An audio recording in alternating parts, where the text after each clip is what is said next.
Hello everyone, I'm Nesbit and you're the People of Skyrim.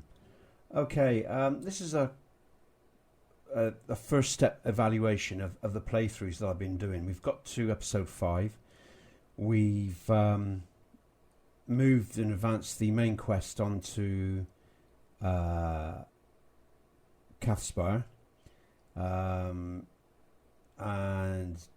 Delphine and Esbern and the Dragonborn are now at the temple, and we had a gameplay bug which is known about, where Delphine wouldn't follow Esbern up to the wall, but that wasn't an issue. We resolved that simply by leaving the cell and going back to the cell, and we moved far enough on the quest to where my triggers have become active. The bandits in the towns, the dragons that spawned outside during the different stage quest completions were not an issue. They've worked as they should do. What was an issue, or what not so much an issue, but what was interesting was, and which Sword is remarked upon because she's tested this mod, the People of Skyrim Complete, thoroughly on Xbox. And she made the point that the bandits are great fun, but they kill all the townspeople. And so they're not just killing the cart drivers or the merchants. They're also, for example, in Rifting, killing the blacksmith as well. And so there's no doubt these bandits are overpowered, you know, more often not for the level that they're spawned at, which is the whole point. You know, there is that desire to bring that chaos into the world of Skyrim, that everyone's always talking about, with the dragons, with the war, with this, with all the bandits and everything else that's going on. But in terms of gameplay, it's obviously having a knock-on effect to some minor quests, you know, can't be played out simply because the characters are dying before the players get round to them, with the bandit spawns in the towns. So what I'm going to do is, as part of the evaluation of this playthrough of the People of Skyrim Complete, I will weaken the bandits by varying degrees, so they don't have the ability to wipe out a lot of the townsfolk. And I'll also make some townsfolk essential where applicable, and if they're not going to cause complications for the rest of the gameplay, and so on and so forth. So that's where we're at, really. But the playthroughs are going really well. Everything's working the way it should be. We've had no crashes, no CDTs. So it's really positive. And as Swords reported, you know, the only real issues, and my thanks to Sword and all the testers, the only real issues are those issues of the lower level NPCs being wiped out. The only other thing was that there were 2 dragons that followed her into a cave, which is weird. And that was Fellowstone Cave and Rifting, so I will check that out. So 2 spawning dragons followed her. I think probably there's a spawn. What I've done is I've placed a spawn very close to the door outside, and so as you transition, they come into the cave. That could be it, or it could be a one-off anomaly, but we will check that out.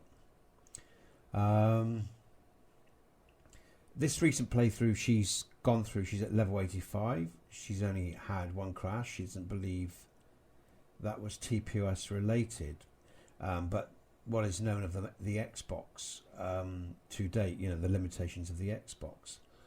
I've had no crashes so far, and all the other testers that have played through the main quest before we even posted the mod live on Xbox, they had no crashes too. So I don't expect these sorts of things. I don't expect CDTs or crashes or any major anomalies, or any major issues, but there's 1 or 2 things that we need to sort out for the People of Skyrim Complete. I'm going to carry on playing through the game, carry on with my evaluation myself, and we're going to make some NPCs essential, so they're protected from dying, so you don't lose them all when the bandits or dragons attack the town. And we'll tweak and make a few adjustments as required. and as we go through this process to really finish it off and to polish it so it's exactly so. The only other thing is I have talked about doing decorations for the inns. Not going to change the lightings, so you'll have no conflict with other lighting mods. But like TPOS2, I think I might add some decorative changes to the inns. And they will be on a very different scale and a very different style to the People of Skyrim 2. The People of Skyrim Complete will have something quite unique done to most of the towns in the inns in the towns, cities and villages. Okay. So that's the update process so far of where we are and where we've got to with the People of Skyrim Complete. It's going really well. I'm very pleased with the performance of it. I've had no crashes. All the spawns and everything is reacting the way it should. All the pathing of the NPCs are good. There's nothing that really seems out of place. And really, like I said, I just need to downscale the bandits a bit so they don't wipe everyone out in the towns. And also make certain NPCs essential.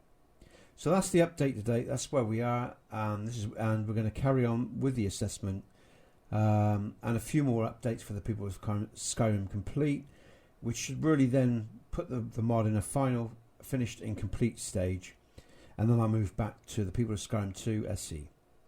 Okay, I hope for those of you that are playing this mod, or if you're thinking of coming along playing this mod, you know, I may be a little bit biased here, but I would advise it. It's cracking fun. It also, as Sword rightly pointed out, and as testers rightly pointed out, makes questing a lot more harder because there's so many more challenges between point A and point B, which is a very valid point in what is, and also is what the People of Skyrim Complete and the People of Skyrim 2 is all about. It's about non-linear gameplay. It's about mixing things up. It's about making life far more challenging and getting you to use your wits a bit more and creating a lot more fun to boot. Okay then everyone, I think I'll leave it there because we're going to have a few more evaluations by the time we're done, I'm sure. But like I say, very positive from testers and from people that use the mod on the Discord. Links below if you want to join the Discord for PC or Xbox. I'll leave it there. As I've said, I'm Nesbit. You're the People of Skyrim. Good gaming, folks.